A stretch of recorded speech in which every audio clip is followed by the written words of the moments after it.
Welcome to GRTV. Guest with GRTV కార్యక్రమానికి స్వాగతం, సుస్వాగతం. ఈరోజు మన ముందున్న గెస్ట్ సిఐటియు రాష్ట్ర ప్రధాన కార్యదర్శి అయిన కూరపాటి రమేష్ గారు మన ముందున్నారు. హాయ్ సార్, నమస్తే. ఎలా ఉన్నారు సార్? సార్, చేనేత పరిశ్రమ ఎలా ఉంది ఇప్పుడు రాష్ట్రంలో? ఇప్పుడున్నటువంటి పరిస్థితిలో చేనేత కార్మికులు కానీ లేదు పవర్లూమ్ కార్మికులు కానీ ఈ పరిశ్రమ ప్రస్తుతం పూర్తిగా సంక్షోభంలో కూరుకుపోయింది. సంక్షోభంలో కూరుకుపోవడంతో వస్త్ర పరిశ్రమ అనేది మూతబడినటువంటి పరిస్థితి. ఆ వస్త్ర పరిశ్రమ మూతబడడంతో దాని మీద ఆధారపడినటువంటి లక్షలాది మంది కార్మికులు, లక్షలాది మంది కుటుంబాలలో ఉన్నటువంటి సభ్యులు కూడా ఈరోజు రోడ్డున పడినటువంటి పరిస్థితి రాష్ట్రంలో నెలకొన్నది. ఇప్పుడున్నటువంటి పరిస్థితిలో కార్మికులు రోడ్డున పడడంతో పాటు వాళ్ళు ఉపాధి లేక అనేక ఇతర వృత్తులకి వెళ్తున్నటువంటి పరిస్థితి. ఒకే కాలంలో 2 లక్షల కుటుంబాలు కనుక రోడ్ల మీద పడ్డటువంటి కార్మికులకు ఇతర వృత్తులు చేసుకోవడానికి కూడా చాలా అవకాశాలు లేనటువంటి పరిస్థితి రాష్ట్రంలో నెలకొంది.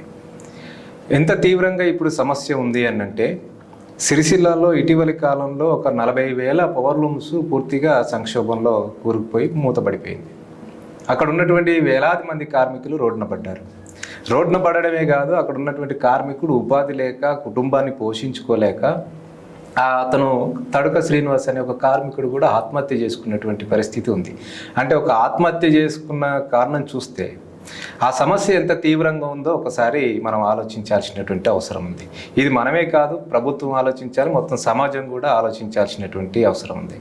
ఎందుకు ఈ పరిస్థితి అన్నప్పుడు, ప్రభుత్వం సమస్యని పరిష్కరించడం కానీ, సమస్యని వచ్చినప్పుడు ఆ సమస్య పరిష్కారం కోసము, కార్మికులను ఆదుకోవడం కోసము, ఉపాధి కల్పన కోసం మాత్రం ఆలోచన చేసినటువంటి పరిస్థితి కనబడట్లేదు. ఈ చేనేత పరిశ్రమ అనేది ఇది ఒక కళా నైపుణ్యంతో కూడుకున్నటువంటిది. చేనేత రంగం అనేది ఒక ఉపాధి కల్పనే కాదు, ఈ చేనేత పరిశ్రమ అనేది మొత్తం తెలంగాణలో ఉన్నటువంటి చేనేత పరిశ్రమ, అది పోచంపల్లి ఇక్కత్ కావచ్చు, లేదు వరంగల్ దర్రీస్ కావచ్చు, లేదు సిద్దిపేటకు సంబంధించినటువంటి గొల్లపాము చీరలు కావచ్చు, లేదు కొత్తపేటకు సంబంధించినటువంటి గద్వాల శారీస్ కావచ్చు, లేదు కరీంనగర్ సంబంధించినటువంటివి చెద్దర్లు కావచ్చు. ఇట్లాంటి ఉత్పత్తులు మొత్తము ఈ దేశానికి, ఈ రాష్ట్రానికి, దేశంలోనే ప్రపంచంలోనే ఒక ప్రత్యేకమైనటువంటి గుర్తింపును తెచ్చినటువంటి రంగం ఈ చేనేత రంగం. ఇది ఒక ఉపాధి రంగమే కాదు, ఇది ఒక కళారంగం. ఈ కళారంగం ద్వారా అటు ఉపాధి దొరకడంతో పాటు ప్రభుత్వాలకి ఇక్కడ ఉన్నటువంటి తెలంగాణ రాష్ట్రంలో ఉన్నటువంటి తెలంగాణ కీర్తిని ప్రపంచవ్యాప్తంగా చాటినటువంటి పరిస్థితి కూడా ఉంది. ఈ చేనేత రంగానికి ఉన్నటువంటి చరిత్ర ఒకసారి పరిశీలిస్తే, ఆ రోజు స్వాతంత్రోద్యమంకి ముందు కూడా బ్రిటిష్ వాళ్ళు చేనేత వ్యవస్థని పూర్తిగా ధ్వంసం చేయాలి, చేనేతను ధ్వంసం చేస్తేనే ఇక్కడ ఉన్నటువంటి వస్త్ర ఉత్పత్తిని ధ్వంసం చేయడం వల్ల తాము ఇక్కడ కార్పొరేట్ శక్తులకి కట్టబెట్టేటువంటి ప్రయత్నం ఆ రోజు బ్రిటిష్ వాళ్ళు చేశారు. ఆ రోజు బ్రిటిష్ వాళ్ళు చేయడమే కాదు, బ్రిటిష్ వాళ్ళు చేనేత కార్మికుల యొక్క చేతి వేలను నరికినటువంటి పరిస్థితి ఉంది. ఎందుకు చేతి వేలను నరికినప్పుడు అంటే, ఏకలవ్యుడు విల్లును బాణాన్ని వదలాలి అంటే బ్రొటన వేలు అవసరం. చేనేత కార్మికుడు చేనేత వృత్తిని నడపాలంటే వేలు అనేది చాలా కీలకమైనటువంటి అంశం. అందుకే చేనేత కార్మికుల యొక్క చేతి వేలను నరకడం ద్వారా చేనేతను ధ్వంసం చేయాలనేది ఆనాడు బ్రిటిష్ వాళ్ళు చేసినటువంటి పరిస్థితి. ఆ రోజు చేసినటువంటి పరిస్థితే కాదు, ఆ రోజు మహాత్మా గాంధీ పిలుపు ఏమని ఇచ్చాడు? విదేశీ వస్త్రాలను బహిష్కరించండి, స్వదేశీ వస్త్రాలని కాపాడాలి, స్వదేశీ ఉద్యమాన్ని పిలుపునిచ్చినటువంటి పరిస్థితి కూడా ఉంది. అందుకే చేనేతకు ఒక గొప్ప చరిత్ర ఉంది. స్వాతంత్రోద్యమానికి కూడా ఊపిరి పోసినటువంటి పరిస్థితి చేనేత రంగానికి ఉంది. అందుకే ఆ రోజు మహాత్మా గాంధీ చెప్పింది ఏంటి? జాతీయ జెండాలో కూడా చేనేతకు సంబంధించినటువంటి వృత్తి రాట్నం అనేది జాతీయ జెండాలో ఆ రోజు వచ్చింది. అంటే ఆ చేనేత రంగానికి అంత గొప్ప చరిత్ర ఉంది. ఆ చరిత్ర ఈరోజు ఇప్పుడున్నటువంటి పాలకులు మరిస్తున్నటువంటి పరిస్థితి. ఆ రోజు బ్రిటిష్ వాళ్ళు చేతివేలు నరకడం ఒక భాగం అయితే, ఈ రోజు ఉన్న వ్యవస్థని ధ్వంసం చేస్తున్నటువంటి పరిస్థితి ఇది. అసలు చేనేత పరిశ్రమలో ఎలాంటి పరిస్థితులు ఉన్నాయి సార్ ఇప్పుడు వస్త్రాల్లో కానీ? అంటే అంతరించిపోయే దిశకు వచ్చింది చేనేత పరిశ్రమ అనేది. చేనేత పరిశ్రమ అంతరించి పోతుంది అనేది అదే అబద్ధము. అది అంతరించిపోవడం అనేది చేనేత రంగానికి ఉండదు. ఈరోజు చేనేత రంగానికి ఆదరించే వాళ్ళు ఉన్నారు, చేనేత వస్త్రాలు కావాలనేటువంటి వాళ్ళు ఉన్నారు, చేనేతను కొనుగోలు చేసేటటువంటి పరిస్థితి ఉంది. ఇప్పుడు మనం చాలా షాపింగ్ మాల్స్ చూస్తున్నాం, లేదు టీవీలో అడ్వర్టైజ్మెంట్స్ కానీ చూస్తున్నాం. ఏం అడ్వర్టైజ్మెంట్స్ ఇస్తున్నారు? మేము పలానా కంచిలో కానీ, ధర్మవరంలో కానీ, పోచంపల్లిలో కానీ మేము చేనేత మగ్గాల ద్వారా ఉత్పత్తి చేయించి మా షోరూంలో చేనేత వస్త్రాలను అమ్ముతున్నామని చెప్తున్నారు. కానీ ఎక్కడో మేము మిల్లు బట్టలు తెచ్చి అమ్ముతున్నామని ఏ షాపింగ్ మాల్ చెప్పదు. అవును. అంటే దానికి ఉన్నటువంటి ఒక బ్రాండ్ అది, దానికి ఉన్నటువంటి ఒక డిమాండ్ అది, దానికి ప్రజల యొక్క ఆదరణ అనేది ఈ దేశంలో ఉంది, ఈ రాష్ట్రంలో ఉంది, గ్రామాల్లో కూడా ఉంది. ఇప్పుడు అనేక ఉత్పత్తులు ఉన్నాయి దేశంలో. మనం బెనారస్ కాశీకి వెళ్తే బెనారస్ అంటాం, పక్కనే ఉన్నటువంటి ఆంధ్రప్రదేశ్లో ధర్మవరం శారీస్ అంటాం, కంచి చీరలు అంటాం. ఇట్లాంటి అనేక ఉత్పత్తులు ఈ ప్రపంచంలోనే భారతదేశానికి ఒక ప్రత్యేకమైనటువంటి గుర్తింపును తీసుకొచ్చినటువంటి పరిస్థితి ఉంది. ఈరోజు అమెరికా లాంటి వైట్ హౌస్లో కూడా చేనేత వస్త్రాలని అక్కడ వాడుతున్నటువంటి పరిస్థితి ఉంది. అంటే ఒక రకంగా చేనేత అంతరించిపోతుంది అనేది, అంటే యంత్రాలు వచ్చినప్పుడు కొంతవరకు తగ్గుతుంది, కానీ దానికి ఉన్నటువంటి కళా నైపుణ్యం డిఫరెంట్. చేనేత రంగానికి ఉన్నటువంటి కళ పవర్లూమ్ మీద రాదు, మిల్లు మీద వచ్చేటటువంటి అవకాశం చాలా తక్కువ. అదేమన్నా ఇప్పుడు చాలా కొన్ని జరుగుతుంది ఏంది, కొన్ని వ్యాపారస్తులు కానీ షాపింగ్ మాల్స్ వాళ్ళు చేస్తున్నది ఏమిటి, చేనేతకు సంబంధించినటువంటి ప్రింటెడ్ అక్కడ ఉన్నట్టు పేటెంట్ పోచంపల్లి ఇక్కత్ శారీస్ ఉన్నాయి. ఆ ఇక్కత్ శారీస్కి ఉన్నటువంటి డిజైన్ని ఈరోజు మామూలు పాలిస్టర్ మీద ప్రింట్ చేసి పోచంపల్లి శారీస్ అని అమ్ముతా ఉన్నారు. అంటే అక్కడే ఒకటి ఆలోచించాలి. అంటే ప్రజలు దేనిని ఆదరిస్తున్నారు? పోచంపల్లి చీరను ఆదరిస్తున్నారు, దానికి ఉన్న డిజైన్ని ఆదరిస్తున్నారు. కానీ మిల్లు దానికి ఆదరించట్లే. అది పోచంపల్లి చీర అని మా షాపింగ్ మాల్స్ వాళ్ళు అమ్ముతున్నారు. కానీ పోచంపల్లి చీర అనే కదా కొనుక్కుంటుంది, పోచంపల్లి వస్త్రం అనే కొనుక్కుంటున్నారు, లేదా ధర్మవరం శారీస్ అనే కొనుక్కుంటున్నటువంటి పరిస్థితి. అంటే ప్రజల్లో మంచి ఆదరణ ఉన్నది. ఒక మాటలో చెప్పాలంటే చేనేతకు చెప్పుకుంటే ఒక చరిత్ర ఉంది, కానీ ఆదుకుంటే కూడా అందమైన భవిత కూడా చేనేత రంగానికి ఉంది. కానీ ఆ ప్రభుత్వాలు ఆ వైపు ఆలోచించినటువంటి పరిస్థితులు ఈరోజు ఈ చేనేత రంగం, అటు టెక్స్టైల్ రంగం కూడా సంక్షోభంలో కూరుకుపోయినటువంటి పరిస్థితి రాష్ట్రంలో. అయితే మీరు చెప్పినట్టే సార్, చేనేత అంటే మగ్గం మీద, అంటే మన చేతితో మగ్గం మీద నేసి తెచ్చేది. ఇప్పుడు మీరు చెప్పేది ప్రింటెడ్, రెండింటికి డిఫరెంట్ ఉంటుంది కదా సార్. అప్పుడు మగ్గం వేసే వాళ్ళు లాస్ అవుతున్నట్టే కదా, ప్రింటెడ్ ఏముంది సార్? అదే మొగ్గలు నేసే వాళ్ళు ఇక్కడ చెప్పేది అదే ఏంటంటే, ఇక్కడ చేనేత మొగ్గం మీద తయారయ్యే వస్త్రానికి డిమాండ్ ఉంది, ప్రజల్లో ఆదరణ ఉంది. ఆ ఆదరణని కొంతమంది షాపింగ్ మాల్స్ సొమ్ము చేసుకుంటున్నారు. అది దాన్ని అరికట్టాల్సినటువంటి బాధ్యత ప్రభుత్వాలకు ఉంది. ఆ ఎఫెక్ట్ చేనేత కార్మికుల మీద పడుతుంది కదా సార్. దాని మీద మీరు ఎలాంటి కార్యాచరణ ఉండబోతుంది మీకు? గతంలో ప్రభుత్వము దగ్గర ఆయుధం కూడా ఉన్నది, దాన్ని ఉపయోగించట్లే. ఏమిటి? 1985కు ముందు 22 రకాలు చేనేత మొగ్గం మీదనే తయారు చేయాలి, మిల్లు వస్త్రం మీద తయారు చేయకూడదు అనేది రిజర్వేషన్ చట్టం. 22 రకాలు చేనేత మొగ్గం మీద తయారు చేయాలనేది ఒక రిజర్వేషన్ చట్టం ఉంది. అది 1985లో దాన్ని 11 రకాలకు కుదించారు. ఆ 11 రకాలకు సంబంధించినటువంటి ఇది కూడా చీర ఉంది, ధోతి ఉంది, అదేవిధంగా దరీస్ ఉన్నాయి, చెద్దర్లు ఉన్నాయి. ఇవన్నీ చేనేత మొగ్గ మీదనే తయారు కావాలి.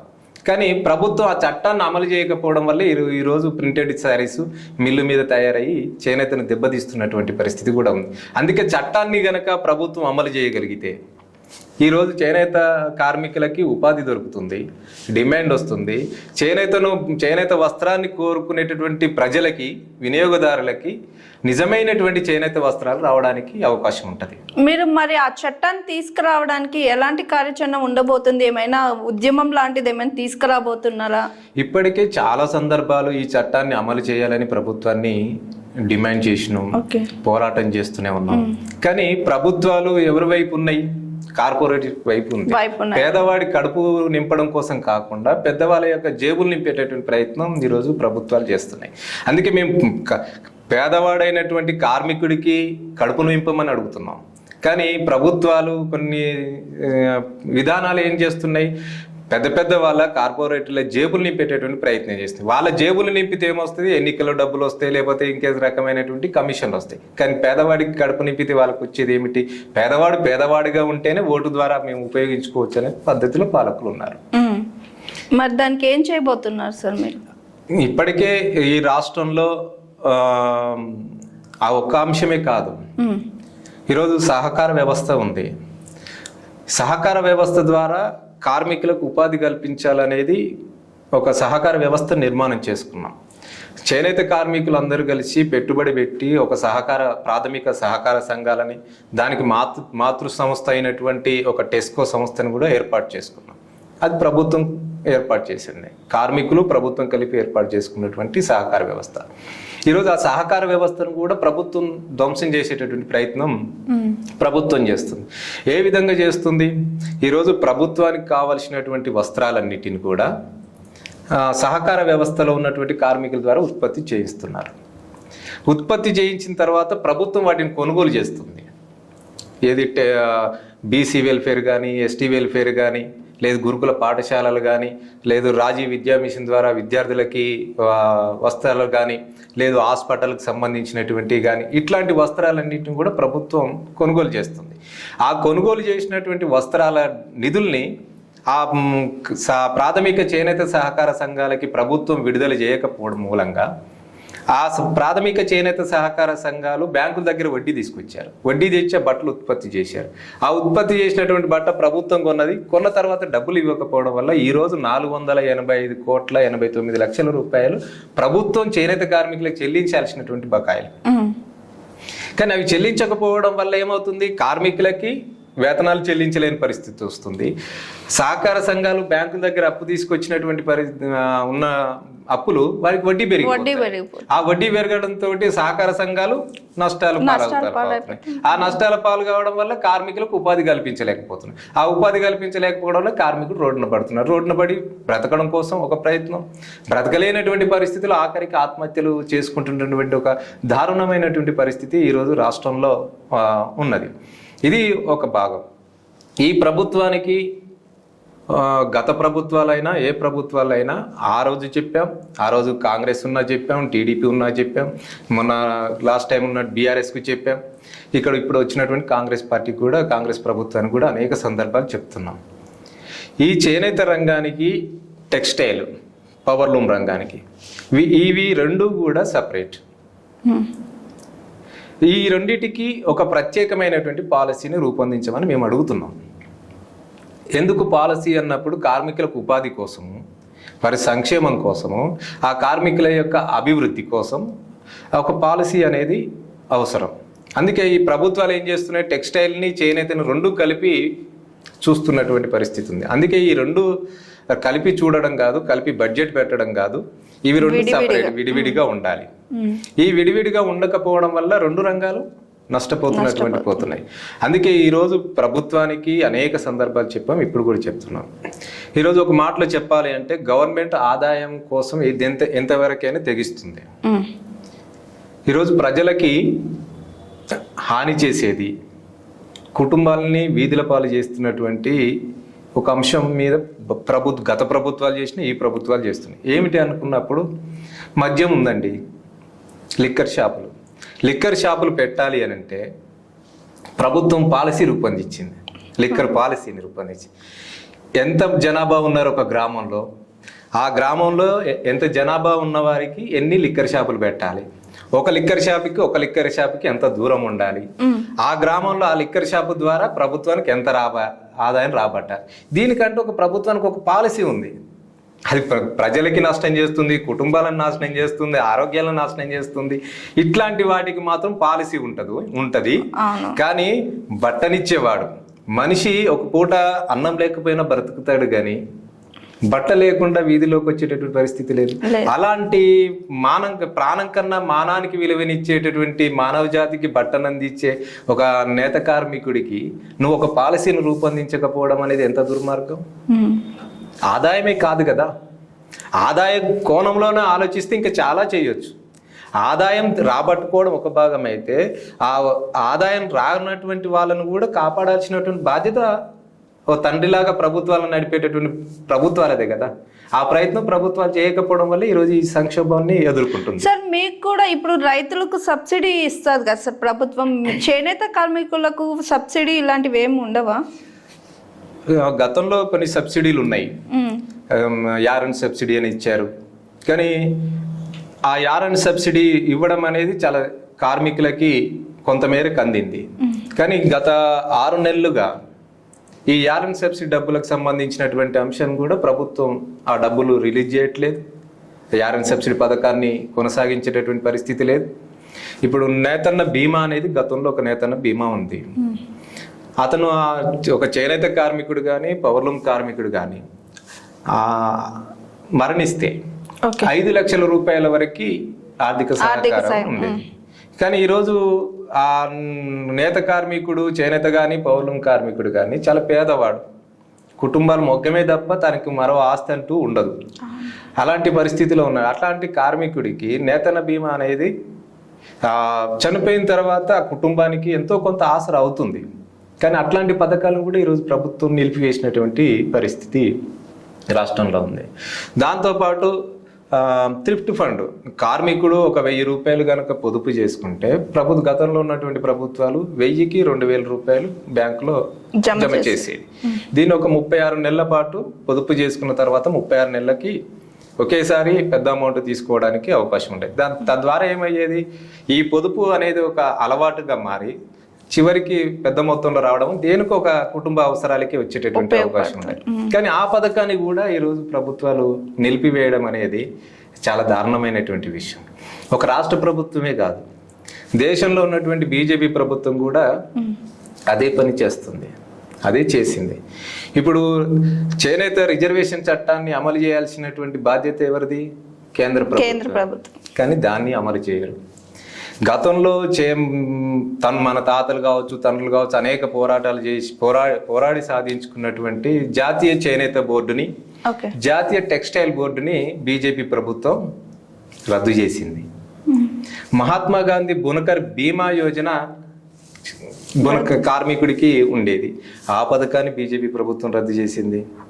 ICICI Lombard health insurance scheme ఉండే, దాన్ని రద్దు చేసింది.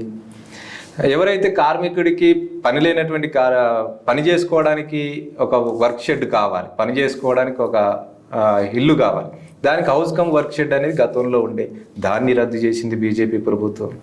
అంటే కేంద్రంలో ఉన్నటువంటి బీజేపీ ప్రభుత్వం చేనేత రంగాన్ని పూర్తిగా ధ్వంసం చేసేటటువంటి ఒక ప్రయత్నం చేసింది. దీంతో పాటు ఏం చేసింది, చేనేత మీద జిఎస్టీ వేసినటువంటి పరిస్థితి. గతంలో మహాత్మా గాంధీ ఉన్నప్పుడు ఉప్పు మీద పన్నేస్తే ఉప్పు సత్యాగ్రహం చేశారు. ఈరోజు చేనేతను ఉన్నటువంటి చరిత్ర, ఇది ఒక పేదవాడికి ఉపాధి కల్పించే రంగం, ప్రజలకి వస్త్రాన్ని అందించే రంగం. అట్లాంటి దాని మీద కూడా ఈరోజు జిఎస్టీ వేసి చేనేతను ధ్వంసం చేసేటటువంటి ప్రయత్నం ప్రభుత్వాలు చేస్తున్నాయి. ఈ చేనేత రంగాన్ని కాపాడాల్సినటువంటి బాధ్యత ప్రధానంగా ప్రభుత్వాలది. ప్రజలు కాపాడుకుంటున్నారు చేనేత రంగాన్ని. ఇప్పటిదాకా నిలబడ్డదు అంటే, కార్మికులు అంతో కొంత పని దొరుకుతుంది అంటే, ఈ చేనేత కళ నిలబడ్డదంటే ప్రజల యొక్క సహకారం తప్ప ఈ ప్రభుత్వాల యొక్క సహకారం చాలా నామమాత్రం. అంటే ప్రభుత్వం సహకారం లేకపోతే చేనేత రంగం ఎప్పుడూ అంతరించిపోయి ఉంటుంది కదా. ఎంతో అంటే చేనేతకి సంబంధించి వాళ్ళకంటే ఒక బడ్జెట్ కూడా కేటాయిస్తుంది కదా సార్, ఆ బడ్జెట్ కూడా మీకు అందటం లేదా?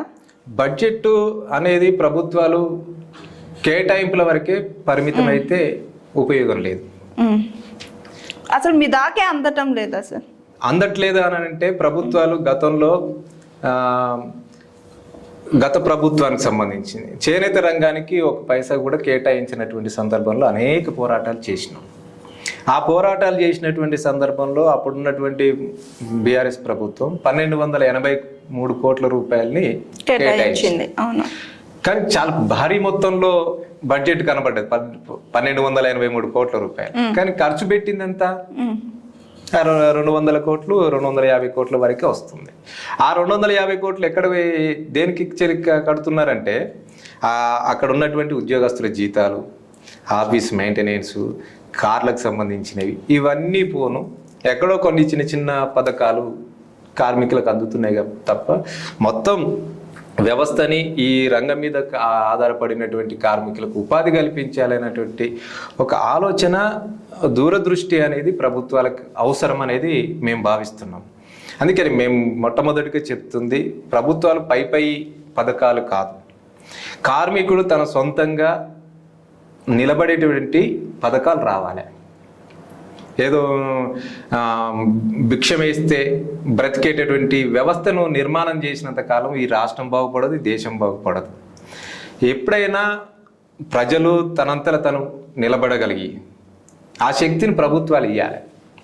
ఇక్కడ నేను ఒకటి స్పష్టంగా చెప్తాను, సంక్షేమ పథకాలే అన్నిటికీ మూలం కాదు. సంక్షేమ పథకాలు అనేది కార్మికుడికి, పేదవాడికి, ఒక చేనేత కాదు, నేను ఒక మాట చెప్పాలంటే ఒక చేనేత వాడికే కాదు, పౌర్ణం కార్మికులే కాదు, మొత్తం సమాజంగా చూస్తే సంక్షేమ పథకాలు ఆకలితో ఉన్నవాడికి అన్నం పెట్టే ప్రయత్నం చేయాలి, అది సంక్షేమ పథకాలు. కానీ అన్నము సంపాదించుకునే శక్తి ప్రజలకు ఇచ్చినాడే అభివృద్ధి జరుగుద్ది. ఎంతకాలం మనం సంక్షేమ పథకాల మీద ఉంటాం? సంక్షేమ పథకాల ఆకలితో అలమడించేటటువంటి కార్మికుడికి అన్నం పెట్టే ప్రయత్నం చేయాలి, కానీ ఎంతకాలం పెడతాం? కానీ అదే అన్నం సంపాదించుకునే శక్తి అతనికి ఇవ్వాలి. అతనికి ఇవ్వాలి అన్నప్పుడు ఆ కార్మికుడికి కానీ, ఆ ప్రజలకు కానీ పెట్టుబడి సహాయం ఇవ్వాలి. ఆ పెట్టుబడి సహాయం ద్వారా తన ఉపాధి కల్పన కోసం అందుకనే యూనియన్లు పెట్టుకుంటారు కదా సార్. అందుకని ఏదైనా పెట్టుబడి రావాలంటే ఒక యూనియన్ పెట్టుకొని దాని త్రూ అన్ని చేసుకుంటారు కదా. మరి చేనేత యూనియన్ గా ఉండి మీరు ఏం చేయలేకపోయినారు? నేను అదే చెప్పాను, ఇంతకుముందు కూడా చెప్పాను. చేనేత కార్మికులు ఒక సహకార వ్యవస్థని నిర్మాణం చేసుకున్నారు. ఆ సహకార వ్యవస్థ ద్వారా ప్రభుత్వానికి కావాల్సిన బట్టలు ఉత్పత్తి చేసింది, మీరు ప్రభుత్వం కొన్నది, మరి డబ్బులు ఇవ్వాలి కదా. అది మేము చేసింది. ఆ డబ్బులు ఇవ్వకపోవడం వల్లే కదా మేము నష్టాల పాలయ్యింది. మరి డబ్బులు తీసుకోవడానికి ఎలాంటి ప్రయత్నాలు మీరు చేయలేకపోయినారు ప్రభుత్వం దగ్గర? అంటే అది మీకు కేటాయించింది మీ కష్టార్జితం కదా సార్. అది మా కష్టార్జితం అయిన ప్రభుత్వాలు అనేక సందర్భాలు పోరాటం చేస్తున్నాం, వాళ్ళని డిమాండ్ చేస్తున్నాం, దండం పెట్టాం, దరఖాస్తులు ఇచ్చాం, పోరాటం చేస్తున్నాం. సమస్య పరిష్కరించడానికి ప్రభుత్వాలకు చిత్తశుద్ధి ఉండాలి. పరిష్కరించుకోవడం కోసం మీరు ఏం చేయబోతున్నారు? రాబోయేటటువంటి కాలంలో మొత్తం కార్మికులకి ప్రభుత్వం యొక్క విధానాలని చెప్పడం, వాళ్ళలో చైతన్యం కల్పించాల్సినటువంటి అవసరం ఉంది. చైతన్యం కల్పించడంతో పాటు ఒక ఉద్యమ రూపకల్పన చేయబోతున్నాం. రాష్ట్ర వ్యాప్తంగా ఉన్నటువంటి కార్మికులకి, నేతన్నలకు కానీ, వాళ్ళ కుటుంబాల సభ్యులకు కానీ వాళ్ళ ఉపాధి కల్పన కోసం ఒక సంక్షేమ పథకం బడ్జెట్ కోసమే కాదుగా మా పోరాటం. అటు నేతన్న కోసము, వాళ్ళ ఉపాధి, వాళ్ళ సంక్షేమం, వాళ్ళ అభివృద్ధి, ఈ మూడు నినాదాలతోటి భవిష్యత్తులో ఒక రాష్ట్ర వ్యాప్తంగా ఒక పెద్ద ఉద్యమాన్ని నిర్మాణం కోసం ఒక ప్రయత్నం చేస్తున్నాం. సిరిసిల్ల లాంటి ప్రాంతంలో ఇప్పటికే ఒక పోరాటం జరుగుతూ ఉంది. ఇటీవల గత 3 నెలలుగా గత ప్రభుత్వం బతుకమ్మ చీరలు ఇచ్చింది. ఆ బతుకమ్మ చీరల వల్ల కార్మికులకి, అక్కడ ఉన్నటువంటి కార్మికులకి ఉపాధి దొరికింది. ఇక్కడ బతుకమ్మ చీరల వల్ల పాలిస్టర్ చీర ఇస్తున్నారు అనేది ఒక చర్చ ఉంది. మేము చెప్పేది ఏంటంటే, అక్కడ ఉన్నటువంటి కార్మికుల ద్వారా మేము చెప్పేది ఏంటంటే ప్రభుత్వాలకి, సమాజానికి, మీరు ఒక బతుకమ్మ చీర అనేది ఒక పాలిస్టర్ చీరగా మీరు చూడొద్దు, అదేదో పనికిరాని చీరగా చూడొద్దు. ఆ చీరే అక్కడ ఉన్నటువంటి కార్మికుడికి అన్నం పెడుతుంది. అది సమాజం అర్థం చేసుకోవాలి, ప్రభుత్వాలు అర్థం చేసుకోవాలి, ఇప్పుడున్నటువంటి ప్రభుత్వాలు అర్థం చేసుకోవాలి. అందుకే అక్కడ ఉన్నటువంటి ఇప్పుడు ఈ ప్రభుత్వానికి మేము తెలియజేస్తున్నాం, మీరు బతుకమ్మ చీరను గత ప్రభుత్వం పెట్టింది కాబట్టి బతుకమ్మ చీరను మేము తీసేస్తామని ప్రభుత్వం చెప్తే, మీరు బతుకమ్మ చీర స్థానంలో మీరు సోనియమ్మ చీర పెట్టండి, ఇందిరాగాంధీ చీర పెట్టండి, లేకపోతే ప్రియాంక గాంధీ చీరలను పెట్టండి. గతంలో ఎన్టీ రామారావు అధికారంలో ఉన్నప్పుడు ఉమ్మడి ఆంధ్రప్రదేశ్లో జనతా వస్త్ర పథకం ఉండే. ఆ జనతా వస్త్ర పథకం ద్వారా తెల్ల రేషన్ కార్డు ఉన్నటువంటి ప్రతి ఒక్కరికి 2 దోతులు 2 కాటన్ చీరలు ఇచ్చేవారు. అది పోయింది, ఈరోజు బతుకమ్మ వచ్చింది. రేపు మీరు కాంగ్రెస్ అధికారంలో వచ్చింది, మీరు బతుకమ్మ చీర తీసేసి నువ్వు ఇందిరమ్మ చీర అని పెట్టు, లేదు సోనియా గాంధీ గారి చీరను పెట్టు, ప్రియాంక గాంధీ చీరను పెట్టు. తద్వారా కార్మికులకు ఉపాధి దొరుకుతుంది, పేదవాళ్ళకి కూడా కొన్ని బట్టలు అందేటటువంటి పరిస్థితి కూడా ఈరోజు ఉంది. సమాజంలో ఎంతమంది బట్టలు కొనుక్కోలేని స్థితిలో ఈరోజు పేదరికం ఉంది. పెద్ద పెద్ద షాపింగ్ మాల్స్ ఇవన్నీ కనబడవచ్చు మనిషికి, కానీ పేదవాడు బట్ట కట్టుకోలేని పరిస్థితిలో ఉన్నాడు. సంవత్సరానికి 2 జతలు కొనుక్కోలేని స్థితిలో ఈరోజు కార్మికుడు. చాలా మంది అంత జీన స్థితిలో ఉన్నారనుకో, కానీ అలాంటి స్థితి ఉన్నది ఈరోజు సమాజంలో. 2 సంవత్సరానికి పండగ వస్తే, దసరా వచ్చిందో లేకపోతే దీపావళి పండుగ వచ్చిందో, బట్టలు కొనుక్కోలేని పరిస్థితి కూడా పరిస్థితుల్లో ఉంది. ఉన్నారు. ఆఖరికి తట్టుకోలేక పిల్లలకే బట్టలు కొనిచ్చేటటువంటి పరిస్థితి ఉంది. ఈరోజు చాలా రోడ్లపైన చూస్తుంటాం, చాలా మంది ఉన్నవాళ్ళు బట్టలు పాత బట్టలు తీసుకొచ్చేస్తే రోడ్ల మీద ఉన్న వాళ్ళు తీసుకుంటున్నటువంటి పరిస్థితి ఉన్నది. అట్లాంటి స్థితిలో అట్లాంటి పేదవాళ్ళకి బట్టలు కనుక ఇవ్వగలిగితే అటు పేదవాడికి బట్టనిచ్చిన వాళ్ళం అవుతాం, ఇటు కార్మికులకు ఉపాధి కల్పించిన వాళ్ళం అవుతాం. కాబట్టి ఆ ప్రయత్నాలు ప్రభుత్వాలు ఆలోచించాలి. అందుకే ప్రభుత్వానికి స్పష్టంగా చెప్తా ఉన్నాం, మీరు చేనేతకి పవర్లూమ్ని సపరేట్గా చూడాలి. రెండు శాఖలు వేరు, రెండిట్లో కొన్ని వైరుధ్యాలు ఉన్నాయి. అందుకే ఈ రెండిటికి ఒక ప్రత్యేకమైనటువంటి పాలసీని మీరు ఏర్పాటు చేయండి. ఆ పాలసీ ద్వారా కార్మికులకి ఉపాధి ఎట్లా కల్పించవచ్చు, ఆ పాలసీ ద్వారా ఎట్లా కార్మికులకి సంక్షేమ పథకాలు, ఏ సంక్షేమ పథకాలు, ఆ హెల్త్ విషయంలోనా, భోజనాల విషయంలోనా, పెన్షన్ విషయంలోనా, ఇంకే అంశాల్లో సంక్షేమ పథకాలు పెట్టండి. రెండు, వాళ్ళ అభివృద్ధికి అవసరం. ఈరోజు చేనేత రంగం మీద కావచ్చు, పౌర్లం రంగం మీద ఆధారపడినటువంటి పిల్లల కోసం అభివృద్ధి, వాళ్ళ చదువులు, వాళ్ళ ఉద్యోగాలు, వాళ్ళకు ఏదైనా పని చేసుకుంటే పెట్టుబడి సహాయం అట్లాంటిది ఇచ్చి వాళ్ళ తోడ్పాటు ఇవ్వగలిగితే ఖచ్చితంగా ఉపాధి, సంక్షేమం, అభివృద్ధి ఈ మూడు జరిగితే అది ఒక అడుగు ముందుకు పడ్డట్టే కదా. ఒక వర్గము ఈ రాష్ట్రంలో అనేక వృత్తులు ఉన్నాయి, అనేక రకాల కార్మికులు ఉన్నారు. ఈ సంక్షేమం, అభివృద్ధి, ఉపాధి ఇవి కల్పించగలిగితే ఇందులో అభివృద్ధి జరిగినట్టే కదా. ఆ వైపు ప్రభుత్వం ప్రయత్నం చేయాలి. ఇప్పుడు ప్రభుత్వాలకు సంబంధించినవి ఉన్నాయి. ఇప్పుడు వరంగల్లో దరీస్ ఉంటాయి, పెళ్లిలో షాదీకాలంలో వేసేటటువంటివి, లేదు మన ఇంట్లో చెద్దర్లకు సంబంధించినటువంటివి ఉంటాయి. అవి ప్రభుత్వం కొనుగోలు చేసి బీసీ హాస్టల్లో, లేదు ఎస్సీ హాస్టల్లో, ఇట్లాంటి గురుకుల పాఠశాలకు బట్టలు అందించడానికి అవకాశం ఒకటి ఉంటుంది. అదేవిధంగా ఆశాలకి, అంగన్వాడీలకి శారీస్ ఇస్తారు. మీరు ఆశాలకి, అంగన్వాడీలకు సంబంధించినటువంటి శారీస్ మీరు ఉత్పత్తి చేయించగలిగితే వీళ్ళకి ఉపాధి దొరుకుతుంది కదా. ఎక్కడో బయట నుంచి తీసుకురావడం కాకుండా ఈ ప్రాంతంలో, ఈ రాష్ట్రంలో అట్లాంటి అవకాశాలు చాలా ఉన్నాయి. ఆశా, అంగన్వాడీ, పోలీస్ శాఖకి, ఆర్టీసీకి, గ్రామ పంచాయతీ, మున్సిపల్, సింగరేణి, హాస్పిటల్స్, ప్రభుత్వ కార్యాలయాలు, హాస్పిటల్లో ఉన్నటువంటి నర్సులకి యూనిఫామ్స్, ఇట్లా అనేక అవకాశాలు రాష్ట్రంలో ఉన్నాయి. ఆ అవకాశాలు ప్రభుత్వం వినియోగించుకోవాలి. అంటే ఇవన్నీ బయట నుంచి కొనుక్కోవచ్చు, బయట ఇతర కమిషన్లు వస్తాయి, ఇతర రాష్ట్రాల్లో ప్రొడక్షన్ చేస్తారు, అక్కడ నుంచి కొనుగోలు చేస్తే ఎంతో కొంత కమిషన్లు వస్తాయి. మరి ఇంత చేనేత పరిశ్రమకి ఇంత అన్యాయం జరుగుతుంది కదా సార్, మీరు ఎందుకు దీని మీద పెద్ద ఎత్తులో ఉద్యమం కానీ యాక్షన్ తీసుకోవాలని ప్రభుత్వం మీద ఒత్తిడి తేలేకపోతున్నారు? అంటే దీనికంటూ మీరు ప్రత్యేకంగా యూనియన్స్ పెట్టుకొని మరీ పోరాడుతున్నారు కదా. ఈ పోరాటం అనేది నిరంతరం జరుగుతుంది. దేంట్లో వెనుకడిగేసేటువంటి ప్రసక్తే లేదు, ఆలోచనే లేదు. ఎన్ని బెదిరింపులైనా, ఎన్ని అయినా మేము పోరాటంలో కొనసాగిస్తూనే ఉన్నాం. అంటే దీని ఒక మాటలో చెప్పాలి అని అంటే, గతంలో ఎన్డీఏ గవర్నమెంట్ వాజ్పేయి ఉన్నప్పుడు, ప్రధానమంత్రిగా ఉన్నప్పుడు సత్యం కమిటీ సిఫార్సులు తీసుకొచ్చింది. సత్యం కమిటీ సిఫార్సుల వల్ల మొత్తం భారతదేశంలో ఉన్నటువంటి వస్త్ర పరిశ్రమ మొత్తం సంక్షోభంలో కురుకుపోయింది. ఆ రోజు వాజ్పేయి చేసినటువంటి నిర్ణయానికి వ్యతిరేకంగా గల్లీ నుంచి ఢిల్లీ దాకా పెద్ద ఎత్తున పోరాటం చేసినాం.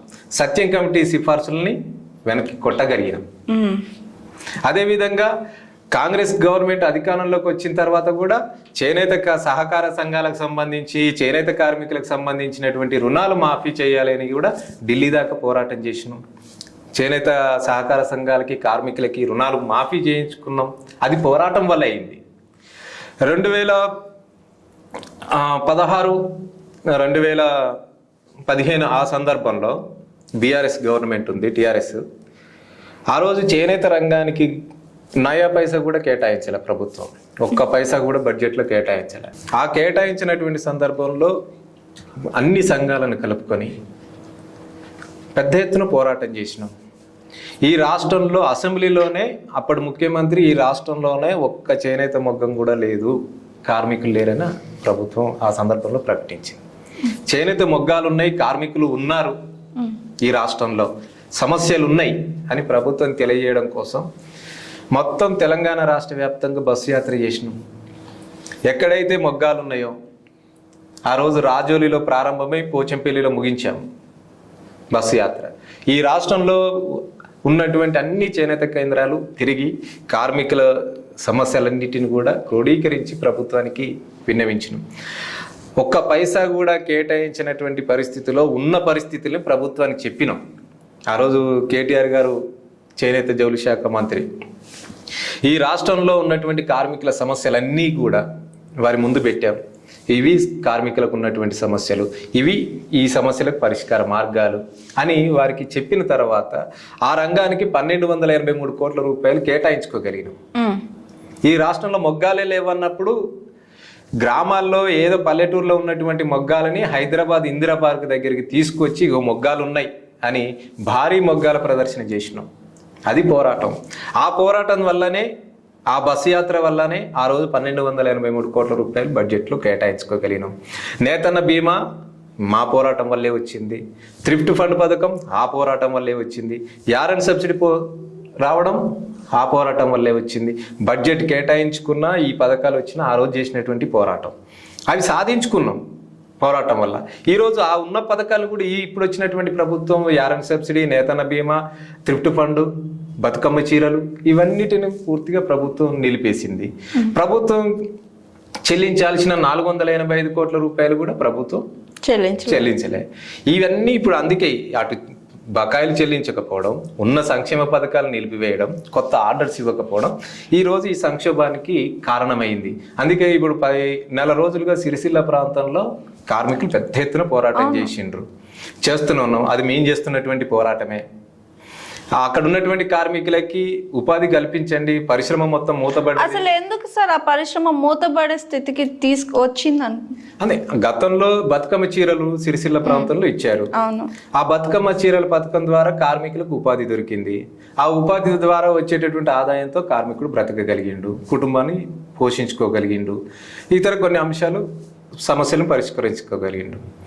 ఇప్పుడు ఆ బతుకమ్మ చీరల పథకాన్ని ప్రభుత్వం రద్దు చేసి ఇప్పుడు రద్దు చేయడం వల్ల ఇప్పుడు అక్కడ పని లేకుండా పోయింది కార్మికులకి. ఆ పని మూత పడింది. స్థితికి రావడమే కాదు, ఇప్పుడు సిరిసిల్ల వస్త్ర పరిశ్రమ పూర్తిగా మూతపడింది. అన్ని వర్క్ షెడ్లకు అన్నిటికి కూడా పవర్లూమ్స్ కూడా తాళాలు వేసి ఈరోజు యాజమాన్యం ఊకుంది. తాళాలు వేసి ఉండడం వల్ల కార్మికులంతా ఈ రోజు రోడ్డున పడినటువంటి పరిస్థితి ఉంది. ఈ రోడ్డున పడడమే కాదు, కార్మికుడు ఆత్మహత్య చేసుకున్నాడు సిరిసిల్లలో. కుటుంబాన్ని పోషించుకోవాలి. 2 ఆడపిల్లలు, తల్లి ఉంది, భార్య ఉంది, 2 చిన్న ఆడపిల్లలు, 16-15 ఏళ్ళ అమ్మాయిలు 2. వాళ్ళ అమ్మాయి, 2 అమ్మాయిలు రోడ్డున పడ్డారు, భార్య రోడ్డున పడ్డది, కన్న తల్లి రోడ్డున పడ్డది. ఒక కుటుంబ పెద్ద పోతే ఆ కుటుంబ పరిస్థితి ఏంటి? ఆత్మహత్య చేసుకోవడము సమస్య పరిష్కారం అవుతుందని నేను చెప్పట్లేదు. ఆత్మహత్య చేసుకోవడం అనేది తప్పు. ఆత్మహత్య చేసుకోకుండా ఆత్మహత్య సమస్యకు పరిష్కారం ఎప్పుడు చూపదు. ఇదే గత చరిత్ర చూసుకున్నా, ఏ చరిత్ర చూసుకున్నా ఆత్మహత్య అనేది సమస్యకి ఎన్నటికి పరిష్కారం కాదు. ఒక మాట కార్మికులు కూడా ఆలోచించాలి, ఈ సమాజం కూడా ఆలోచించాలి. నేను ఒక కుటుంబ పెద్దని, నన్ను నమ్ముకొని నా తల్లిదండ్రులు, నా భార్య, నా పిల్లలు ఉన్నారు. నేను పనిచేస్తున్న సందర్భంలోనే నా కుటుంబాన్ని నేను పోషించుకోలేకపోయా, వాళ్ళకు 2 పూట్ల అన్నం పెట్టలేకపోయినా. మరి నేను ఆత్మహత్య చేసుకుంటే వారికి నేనున్నప్పుడే పెట్టలేనటువంటి పరిస్థితిలో నేను పోయిన తర్వాత వాళ్ళకి ఏ విధంగా ఎవరు చూసుకుంటారు? ఇప్పుడు 2 ఆడపిల్లల అమ్మాయి ఎలా 2 ఆడపిల్లలు పెళ్లి చేయాలి ఈ రోజుల్లో? ఆ తల్లిని, ఆ పెద్ద ఆవిడ దాదాపు 80 ఏళ్ళు ఉంటే ఆ తల్లికి, ఆ చనిపోయిన కార్మికుడి తల్లికి ఏ విధంగా ఆ తల్లిని కాపాడుకోగలుగుతాడు? అందుకే ఆత్మహత్య అనేది సమస్య పరిష్కారం చూపదు. ప్రాణం పోతే పోరాటంలో పోవాలి. పోరాటంలో సమస్య పరిష్కారం కోసం పోరాటం చెయ్యి. ఆ చేస్తే ఆ సమస్య పరిష్కారం అన్నమవుతుంది. ఒక వీరుడిగా నన్ను ఉంటావు. అందుకే ఆత్మహత్య అనేది సమస్యకు పరిష్కారం కాదు. సమస్య పరిష్కారం కోసం పోరాటం చేయి. ఆ సమస్య పరిష్కరించని ప్రభుత్వం ఆత్మహత్య చేసుకునే పద్ధతిలో నువ్వు పోరాటం చేయి. మనం ఎందుకు తప్పు చేసాం? మనం తప్పు చేయలేదు, కార్మికులు ఎవరు తప్పు చేయలేదు. అందుకే మనము కార్మికులకి ఈ సందర్భంగా నేను విజ్ఞప్తి చేస్తుంది ఏంటంటే, ఆత్మహత్య అనేది సమస్యకి పరిష్కారం కాదు అని ఇంతకుముందు చెప్పాను, భవిష్యత్తులో కూడా చెప్తా. సమస్య పరిష్కారం కోసం పోరాటం చేయాలి. అందుకు అందరం ఉన్నాం. మేము కార్మిక సంఘాలు ఉన్నాయి, ఇతర సంఘాలను కూడా కలుపుకొని ప్రయత్నం చేస్తాం. కాబట్టి సమస్య పరిష్కారం కోసం పోరాటం చేయాల్సినటువంటి అవసరం ఉందనేది ఈ సందర్భంగా కార్మిక వర్గాన్ని చెప్తా ఉన్నాను. అదేవిధంగా ప్రజలు కూడా వాళ్ళకి మనోధైర్యాన్ని ఇవ్వాలి. ప్రభుత్వం ఆదుకునే సందర్భంలో ప్రజలు కూడా వాళ్ళకి మనోధైర్యం ఇవ్వాలి. ఇప్పుడు సిరిసిల్లాలో ఆత్మహత్య చేసుకున్న తర్వాత అందరం కలిసి కొంత ఆర్థిక సహకారం ఆ కుటుంబానికి ఇవ్వగలిగినాం. అక్కడ ఆత్మహత్యలు చేసుకోవద్దని ప్రతి ఒక్కరికి మనోధైర్యం కోసం ఇల్లు తిరిగి ప్రచారం చేసినాం. అక్కడ కార్మికుడి పరిస్థితిని ప్రభుత్వానికి చెప్పడం కోసం, అక్కడ కార్మికులకి బువ్వ పెట్టడం కోసము, ఉపాధి లేక రోడ్న పడి ఉన్నటువంటి కార్మికులకి ఒక పూటన్న మనం భోజనం పెట్టడం కోసం అక్కడ ఉన్నటువంటి సిరిసిల్ల ప్రాంతంలో భిక్షాటన చేసి కార్మికులకి భోజనం పెట్టినటువంటి పరిస్థితి మేము ఆ పోరాటం ద్వారా చేశాం. ఇప్పటికీ మేము అక్కడ కార్మికుడు అక్కడ భిక్షాటన చేసి బియ్యం అడుక్కొచ్చి, పప్పు అడుక్కొచ్చి, నూనె అడుక్కొచ్చి, వంట వార్పు చేసి కార్మికులకి బువ్వ పెడుతున్నటువంటి పరిస్థితి ఉన్నది అక్కడ ఆ ప్రాంతం. ఇప్పుడు ప్రజలు గుర్తించారు, ఆ సమాజం గుర్తించింది, కానీ ప్రభుత్వం ఎందుకు స్పందించట్లే? ఇదేం పెద్ద బ్రహ్మముడియా? ఏమైనా సమస్య పరిష్కరించలేనటువంటి శక్తి సామర్థ్యాలు ప్రభుత్వానికి ఉంటాయా? ఎంత పెద్ద సమస్య అయినా పరిష్కరించడానికి పెద్ద సమస్య కాదు. ఎంత సింపుల్, ఒక రోజులో ఒక క్షణంలో నిర్ణయం చేయొచ్చు. ప్రభుత్వానికి సంబంధించిన బట్ట మొత్తం మేము ఉత్పత్తి చేస్తాం, పాత బకాయిలు మొత్తం ఈ రోజుకే మేము చెల్లిస్తాం, బతుకమ్మ చీరలు కాకపోతే ఇంకే పేరు పెట్టైనా మేము ఉత్పత్తి చేయిస్తాం. గత ప్రభుత్వం అని మీరు ఇష్టం లేకపోయినా మీరేం చేస్తారో చెప్పాలి కదా. ఇప్పుడు మనం కొత్తగా ఈరోజు గతంలో కాంగ్రెస్ అధికారంలో ఉంది, బీఆర్ఎస్ చెప్పింది మేము అధికారంలోకి వస్తే కొత్త పథకాలు చేస్తామని. బీఆర్ఎస్ అధికారంలో ఉన్నప్పుడు కాంగ్రెస్ కూడా చెప్పింది మేము కొత్త పథకాల ద్వారా రాష్ట్రాన్ని అభివృద్ధి పదంలో నడిపిస్తాం. మరి కొత్తగా వచ్చిన ప్రభుత్వం సమస్యల్ని పరిష్కరించి మరో ముందడికి అభివృద్ధి వైపు పోవాలి, కానీ ఆ వైపు పోవట్లేదు, మళ్ళీ వెనకడిగేసేటటువంటి పరిస్థితి కనబడుతుంది. ఇదేం పెద్ద బ్రహ్మముడి కాదు, పెద్ద సమస్య కాదు. అందుకే ఈరోజు ప్రభుత్వం దగ్గర అవకాశాలు ఉన్నాయి. ఇప్పుడు ప్రభుత్వం కాంట్రాక్టులు చెల్లించే బకాయిలు ఎన్ని చెల్లించట్లేదు? ఒకసారి ప్రభుత్వం శ్వేతపత్రం విడుదల చేయమనండి, ఎన్ని కాంట్రాక్టులకు సంబంధించినటువంటి బిల్లులు పాస్ చేయాలి ఈ 3 నెలల కాలంలో. ఒక కార్మికుడు 400 కోట్ల రూపాయలు కనుక కార్మికులకు అయ్యో మీరేమో బిచ్చమేమంటున్నామా? మేము ప్రొడక్షన్ చేసినటువంటి బట్టకి మీరు చెల్లించాలి, మీరు కొని మా డబ్బులు మాకు ఇవ్వకపోవడం వల్లేగా మేము ఈ దుస్థితి. మీ డబ్బులు మీరు అడుక్కోవాల్సిన మా పరిస్థితికి వచ్చింది. అలాంటి పరిస్థితిలో ఈరోజు ఈ చేనేత పరిశ్రమ, పవలం పరిశ్రమ ఉన్నది. అదే ఇప్పుడు ఇంకో సహకార సంఘాలకు సంబంధించి ఈ ప్రజాస్వామ్యం అంటున్నాం మనం, ప్రజాస్వామ్యంలో ఉన్నాం, ప్రజాస్వామ్యం అని చెప్పుకుంటున్నాం. ప్రాథమిక చేనేత సహకార సంఘాలకి ప్రభుత్వం ఎన్నికలు జరిపి 11 సంవత్సరాలు అవుతుంది. ఎన్నికలు నిర్వహించలే, గతంలో నిర్వహించలే, ఇప్పుడు ఈ ప్రభుత్వం కూడా ఎన్నికలు నిర్వహించలేదు. ప్రాథమిక చేనేత సహకార సంఘాలకి ఎన్నికలు నిర్వహించలేదు, దానికి సంబంధించినటువంటి టెస్కోకి ఎన్నికలు నిర్వహించలేదు. ఆ ఎన్నికలు నిర్వహించకపోవడం వల్ల సహకార వ్యవస్థ పూర్తిగా ధ్వంసం అవుతుంది. సహకార వ్యవస్థను కాపాడాలి ప్రభుత్వం. ఒక ప్రభుత్వం సహకార వ్యవస్థలో లోపాలు ఉన్నాయి, అక్కడ ఏదో జరుగుతుందంటే లోపాలను సరిదిద్దు, తప్పు చేసిన వాడిని శిక్షించు. కానీ తప్పు చేసావని, లోపాలు జరుగుతున్నాయని, ఎక్కడో ఒక చోట జరిగినటువంటి తప్పుని, లోపాలని మొత్తం వ్యవస్థ మీద రుద్దొద్దు. తప్పుల్ని ఎత్తి చూపండి, తప్పుల్ని సరిదిద్దండి. ఎక్కడైతే ఎవరైనా పొరపాటు చేస్తే ఆ పొరపాటుని ఎత్తి చూపి శిక్షించండి. ఎక్కడైనా అవినీతి సొసైటీలో జరిగితే, టెస్కోల సొసైటీలో అవినీతి జరిగితే ఆ అవినీతి చేసినటువంటి వాళ్ళ మీద చర్యలు తీసుకోండి. బతుకమ్మ చీరల్లో అవినీతి జరిగిందని, అవినీతి జరిగింది అని అంటే వాళ్ళ మీద అవినీతి ఎవరు చేశారో వాళ్ళ మీద చర్యలు తీసుకో. అధికారం ఉంది, అవినీతి చేసినటువంటి వాళ్ళ మీద చర్యలు తీసుకోండి. ఈ చీరల్లో కూడా అవినీతి అనేది ఎట్లా ఉంటుంది, ఎందుకు వస్తుంది సార్? అసలు అర్థం కాని పాయింట్ అది. అంటే సిరిసిల్లాలో బతుకమ్మ చీరల ఉత్పత్తి చేస్తున్నాను గత ప్రభుత్వం చెప్పింది. అక్కడ ఉత్పత్తి చేయించలేదు, సూరత్ నుంచి తెప్పించారు, గుజరాత్ నుంచి తెప్పించారని అని ఈ ప్రభుత్వం అంటుంది.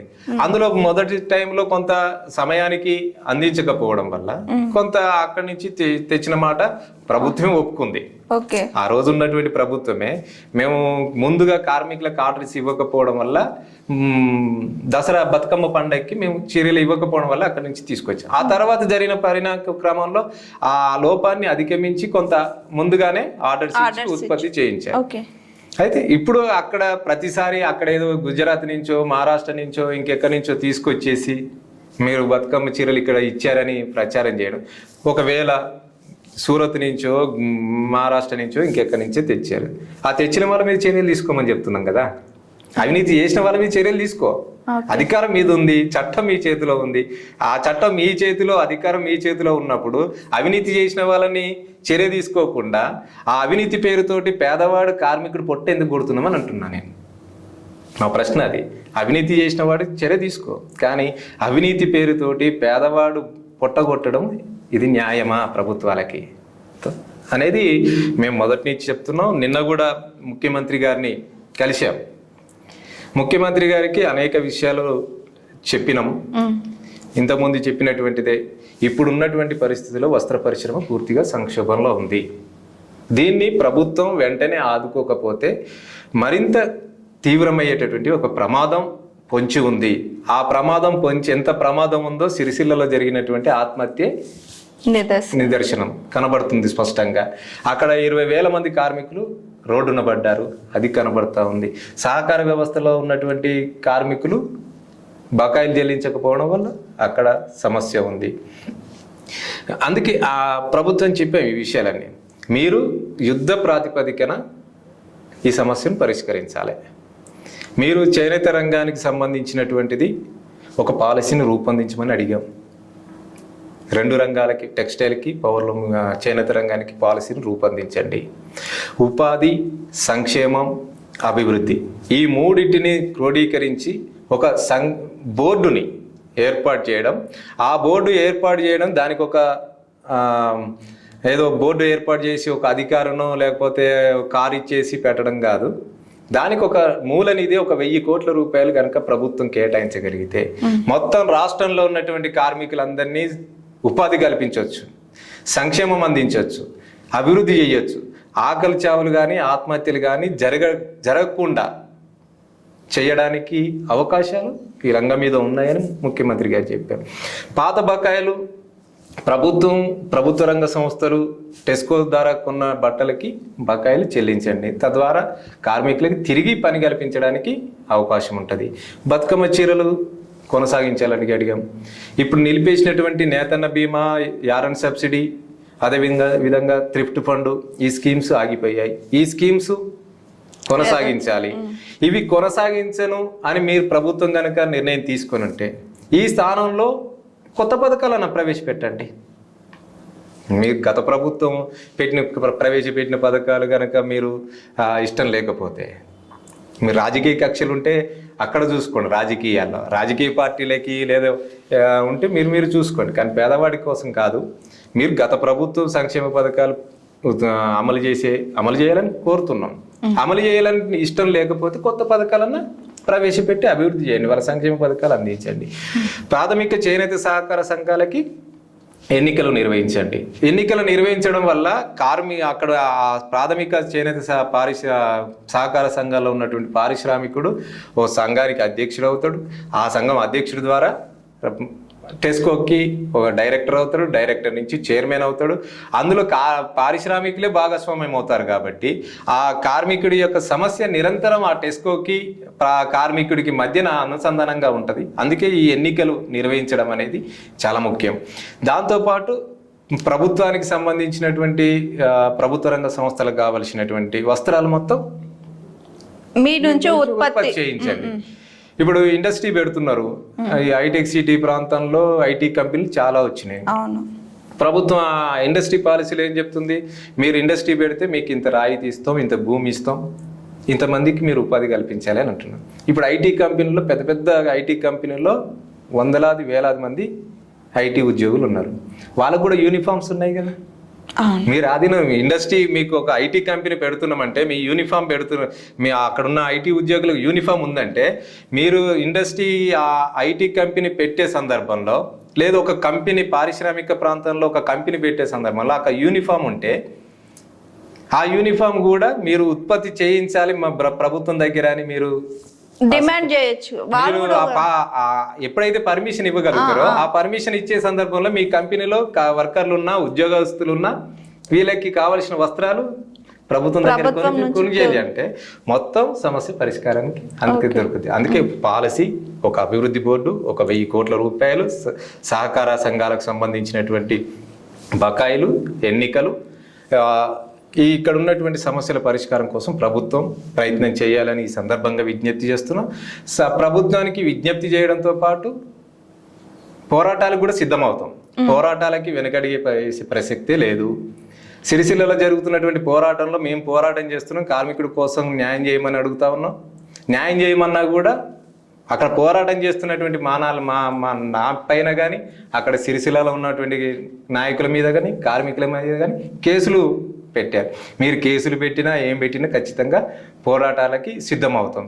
అందుకే ఈరోజు ఇంత సమస్య జరుగుతున్నా కూడా, ఇంత సీరియస్గా ఉన్నా కూడా అటు బీజేపీ స్పందించట్లేదు. బీజేపీ స్పందించకపోవడం అనేది ఈ దేశంలో ఉన్నటువంటి రాజకీయాలని తనకు అనుకూలంగా బీజేపీ ఒక ప్రయత్నం చేస్తూ ఉన్నటువంటి పరిస్థితి ఉంది. అందుకే ఈ రాష్ట్రంలో కార్మికులకి సంబంధించినటువంటి అంశాల మీద అటు కేంద్ర ప్రభుత్వం మీద ఇటు రాష్ట్ర ప్రభుత్వం మీద పోరాటాలకి సిద్ధమవుతున్నాం. కార్మికుల్ని సిద్ధం చేస్తాం. భవిష్యత్తులో ఈ సమస్యను ప్రభుత్వం వెంటనే పరిష్కరించకపోతే మాత్రం రాష్ట్ర వ్యాప్తమైనటువంటి ఒక ఉద్యమాన్ని కూడా రూపకల్పన చేశాం. అది ఏ సందర్భంలో ఎలా ఉపయోగించాలో ఈ ప్రభుత్వం మీద ఖచ్చితంగా మేము పోరాడతాం. కార్మికుల సమస్యలు పరిష్కరించే వరకు కార్మికులకు అండగా ఉంటాం. ఆ అండగా ఉండడమే కాదు, ఆ కార్మికులందరినీ చైతన్యపరిచి ఉద్యమాలకు సిద్ధం చేస్తాం.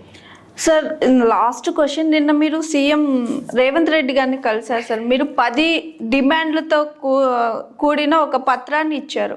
సీఎం గారు ఎలా స్పందించారు దాని మీద? సీఎం గారు నిన్న స్పందించినటువంటి అంశాలు అయితే కొన్ని ముఖ్యమైనటువంటి అంశాలు, ఒక 10 డిమాండ్స్ వారి ముందు పెట్టాం. ఆ 10 డిమాండ్స్కి సంబంధించినటువంటి కొన్ని బకాయిలు ఒక అంశం అయితే, ఇంతకుముందు చెప్పినట్టు ఆ బకాయిలతో పాటు ఇప్పుడు ఉన్నటువంటి పరిశ్రమ మొత్తం మూతబడింది. ఈ మూతపడడం వల్ల కార్మికులు రోడ్డు పడ్డారు. వీళ్ళకి ఉపాధి కల్పించాలనేది మా మొట్టమొదటి అంశంగా ముఖ్యమంత్రి గారు చెప్పాం. వాటికి సంబంధించినటువంటి అంశం మేము ప్రభుత్వంతో మాట్లాడి, ప్రభుత్వ మంత్రి గారితో మాట్లాడి ఈ సమస్య పరిష్కారం కోసం నేను ప్రయత్నం చేస్తానని ముఖ్యమంత్రి గారు ఒక అంశంగా చెప్పారు. రెండవ అంశం, గతంలో ఉన్నటువంటి ఆర్ఎన్ సబ్సిడీ, థ్రిఫ్ట్ ఫండు, నేతన్న బీమా ఈ పథకాలని కొనసాగించాలి, సొసైటీలకు ఎన్నికలు జరపాలని ముఖ్యమంత్రి గారిని కోరాం. ముఖ్యమంత్రి గారు అక్కడ ఉన్నటువంటి చీఫ్ సెక్రటరీ శాంతకుమార్ గారికి కూడా వెంటనే ఆదేశాలు ఇచ్చాడు. ఈ సమస్యలు ఏంటి, వీళ్ళు పెట్టినటువంటి డిమాండ్స్, వీళ్ళు లేవనెత్తినటువంటి అంశాల మీద వెంటనే ఒక రిపోర్ట్ రావాలి అని ముఖ్యమంత్రి గారు చీఫ్ సెక్రటరీ గారికి అక్కడే ఆదేశాలు ఇచ్చారు. సొసైటీలకు ఎన్నికలు జరపాలని చెప్పాం. అదేవిధంగా ప్రభుత్వానికి కావాల్సినటువంటి వస్త్రాలు కూడా మీరు ప్రొడక్షన్ చేయించండి, వారికి సంబంధించిన బకాయిలు కూడా చెల్లించమని చెప్పాం. కొన్ని బకాయిలు చెల్లించమని అప్పుడే ఆదేశాలు ఇచ్చాడు. అయితే ఆదేశాలు ఇవ్వడం ఒక భాగం అయితే అవి ఎంతవరకు అమలు అవుతాయి అనేది చూడాలి.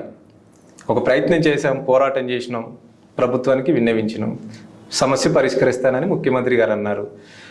పరిష్కరిస్తే సంతోషం, పరిష్కరించకపోతే మళ్ళీ ప్రజాక్షేత్రంలో కార్మికులు లేఖం చేసి పోరాడటానికి సిద్ధం. మేము ఒక్కరమే కాదు, ఈ రాష్ట్రంలో కార్మికులకి అండగా ఉండేటటువంటి పోరాటాలకు కలిసి వచ్చే శక్తుల్ని, వ్యక్తుల్ని కలుపుకొని రాష్ట్ర వ్యాప్తంగా ఒక ఉద్యమాన్ని నిర్మిస్తాం. కార్మికులకు అండగా ఉంటాం. ప్రభుత్వాన్ని ఎక్కడికెక్కడ నిలదీయడానికి వెనకడిగేసేటటువంటి అవకాశం, ఆలోచన మాకు లేదు. కార్మికులకు ఉండడం, కార్మికులకు అండగా ఉండడం, సమస్యల పరిష్కారం అయ్యే వరకు పోరాడతాం. సమస్య పరిష్కరిస్తే సంతోషం ప్రభుత్వానికి. మేము కార్మిక సంఘాలు మేము పోరాటం చేసి ప్రభుత్వాన్ని కూలదొయ్యాలి అని, ఆ కులదేశడం వల్ల మేము అధికారంలోకి వస్తామని కాదు కదా, కార్మికుల కోసం పనిచేస్తాం, పనిచేస్తున్నాం. కార్మికుల సమస్యలు పరిష్కరించమంటున్నాం. మేము రాజకీయాలు చేయట్లే, ప్రభుత్వాలు రాజకీయ పార్టీలు కార్మికులతో రాజకీయం ఆడుతున్నాయి, రాజకీయాలు వాళ్ళు చేస్తున్నారు. అందుకే ప్రభుత్వాలు ఎన్నికలప్పుడే రాజకీయాలు చేయాలి. ప్రభుత్వాలు ఏర్పడ్డ తర్వాత మొత్తం రాష్ట్రంలో ఉన్నటువంటి ప్రజల్ని కాపాడాల్సినటువంటి పెద్దన్న పాత్ర ప్రభుత్వాలది. ఏ చిన్న సమస్య వచ్చినా, ఏ కార్మికుడి సమస్య వచ్చినా, రాష్ట్రంలో శాంతి భద్రతల సమస్య వచ్చినా, కార్మికులు ఆత్మహత్యలు జరిగినా, ఆకలి చావులు జరిగినా, లేదు మహిళల మీద మానభంగాలు జరిగినా, హత్యలు జరిగినా, ఇట్లాంటి వాళ్ళ మీద చర్యలు తీసుకునేది అప్పుడు ప్రభుత్వం చేయాలి. కానీ ప్రతిదానికి రాజకీయాలు అనేది ముడిగట్టడం అనేది ప్రభుత్వాలకి మంచిది కాదు. అంటే ఓన్లీ తెలంగాణలో మాత్రమే చేనేత పరిశ్రమ ఇలా ఉందా? పక్క రాష్ట్రంలో కూడా వాళ్ళ పరిస్థితి ఇలానే ఉందా సార్? చేనేత అనేది ఒక రాష్ట్రానికి సంబంధించినటువంటి పాలసీ మీద ఆధారపడదు. ఇది దేశంలో తీసుకునే పాలసీ మీద ఆధారపడి ఉంటుంది. ఇటు పార్లమెంట్లో చేసే చట్టాలు కూడా చేనేత మీద ఆ ప్రభావం చూపిస్తాయి. ఇంతకుముందే చెప్పాను, బీజేపీ ప్రభుత్వం అధికారంలోకి వచ్చినాక చేనేత కార్మికులకు ఉన్నటువంటి అభివృద్ధిని బోర్డును రద్దు చేసినావు, టెక్స్టైల్ బోర్డును రద్దు చేసినావు, చేనేత మీద జిఎస్టీని విధించినావు. మరి ఈ నిర్ణయాల వల్ల ఒక తెలంగాణ రాష్ట్రంలోని ప్రభావం కాదు, ఇది దేశవ్యాప్తంగా ప్రభావం. అందుకని ఇది ఈ రాష్ట్రానికి సంబంధించినటువంటి సమస్య కాదు, మొత్తం దేశానికి సంబంధించినటువంటి సమస్యగా ఉన్నది. పక్క రాష్ట్రాల్లో కూడా ఆ సమస్య ఉంది. ఇప్పుడు ధర్మవరం ఉంది, ధర్మవరం లాంటి ప్రాంతంలో ధర్మవరం శారీస్, లేదు పక్కనే తమిళనాడులో ఉన్నటువంటి కంచి, లేదు బెనారసి శారీస్, లేదు ఇక్కడ నెల్లూరు వెళ్తే వెంకటగిరి శారీస్, ఇవన్నీ కూడా మిల్లు మీద తయారైపోతా ఉన్నాయి, ప్రింటెడ్ వస్తున్నాయి. ఇప్పుడు పోచంపల్లి ఇక్కత్ శారీస్కి పేటెంట్ హక్కు ఉంది, కానీ ఆ డిజైన్స్ ఈరోజు పాలిస్టర్ మీద ప్రింట్ అయ్యి వస్తున్నాయి. మరి ఆ రిజర్వేషన్ చట్టాన్ని అమలు చేయాల్సింది ఎవరు? కేంద్రంలో ఉన్నటువంటి బీజేపీ ప్రభుత్వం. చట్టాన్ని అమలు చేయరు, ఉన్న పథకాలని, ఉన్న వేదికల్ని, ప్రశ్నించే వేదికల్ని తీసేశారు. ఆ కేంద్ర ప్రభుత్వం చేసిన నిర్ణయం ప్రకారమే కదా, ఈ ఒక తెలంగాణ రాష్ట్రం వరకే పరిమితం కాదు ఈ నిర్ణయం, ఆ ప్రమాదం మొత్తం దేశవ్యాప్తంగా ఉన్నటువంటి కార్మికుల మీద కేంద్ర ప్రభుత్వం తీసుకున్నటువంటి నిర్ణయాల మీద ఆధారపడే. అందుకే ఒక తెలంగాణ రాష్ట్రంలో కాదు, ఇతర రాష్ట్రాల్లో కూడా ఈ పరిస్థితి ఉంది. అంటే ఒక్కొక్క రాష్ట్రంలో ఒక్కొక్క ఉంటుంది. ఈ రాష్ట్రంలో కేంద్ర ప్రభుత్వం తీసుకున్నటువంటి నిర్ణయాల మేరకు కొంత నష్టం జరిగితే ఆ నష్టాన్ని ఈ రాష్ట్రం కొంత నివారించడానికి అవకాశం, పక్క రాష్ట్రంలో మొత్తం నివారించడానికి ఇస్తుంది. ఒక ప్రాంతంలో పూర్తిగా నివారించవచ్చు, లేదు పూర్తిగా నివారించకపోవచ్చు. అంటే ఒక్కొక్క రాష్ట్రాల్లో ఆ స్థానికంగా ఉన్నటువంటి ప్రభుత్వాల నిర్ణయాల మీద ఆధారపడి ఉంటుంది. కానీ కేంద్రం తీసుకునే నిర్ణయాలు మొత్తం దేశవ్యాప్తంగా ప్రభావం చూపిస్తాయి. ఒక్కొక్క రాష్ట్రంలో ఒక్కొక్క సమస్య ఆ విధంగా ఉంది. Thank you sir. చేనేత కార్మికుల గురించి, వాళ్ళకు జరుగుతున్న అన్యాయాల గురించి ప్రజలకు చాలా వివరంగా మీరు చెప్పుకొచ్చారు. Thank you so much sir. Thank you. చూసారు కదండి, ఈరోజు మన గెస్ట్ సిఐటియు రాష్ట్ర ప్రధాన కార్యదర్శి అయిన కూరపాటి రమేష్ గారు. మరోసారి మరో గెస్ట్తో మళ్ళీ కలుద్దాం. చూస్తూనే ఉండండి జిఆర్టీవీ. నమస్తే. Hi, this is Swathi. Like చేయండి, షేర్ చేయండి, కమెంట్ చేయండి అండ్ సబ్స్క్రైబ్ చేయండి GRTV. Hi, this is Monica. Please like, share and subscribe GRTV.